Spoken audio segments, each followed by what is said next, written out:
Salutare! Astăzi am de recondiționat o băncuță. Bineînțeles că pisica a venit în inspecție.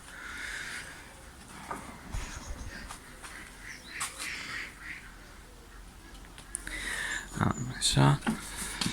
E într-o stare jalnică, va trebui să-i schimb toată partea din lemn. O să încerc aici, unde a avut prinderile acestea, să pun câte o bară pentru... Da. O să încerc să pun câte o bară aici, pentru că, după cum se vede, așa a permis ca scândura să se curbeze și să joace.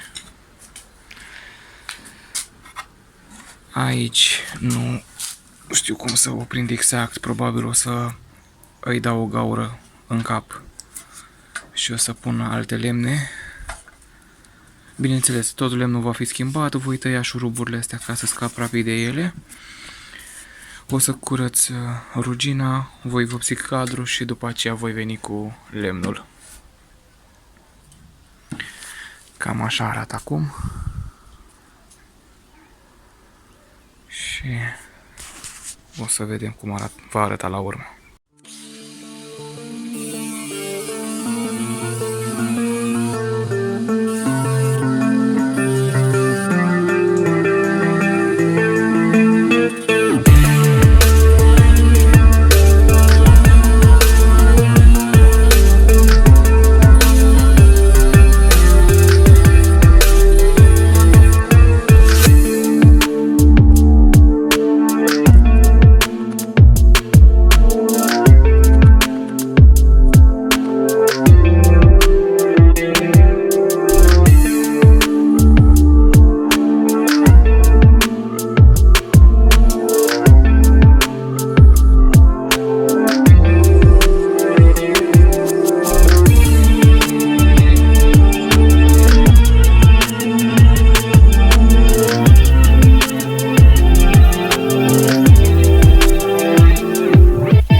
pe acele urechi de prindere de la țeavă, de la spătar, câte o bucată de lemn și într-o parte și în alta.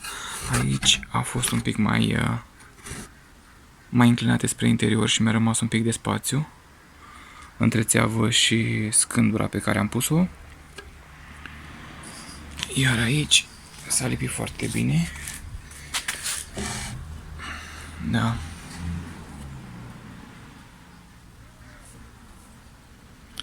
Acum urmează să fac același lucru și aici.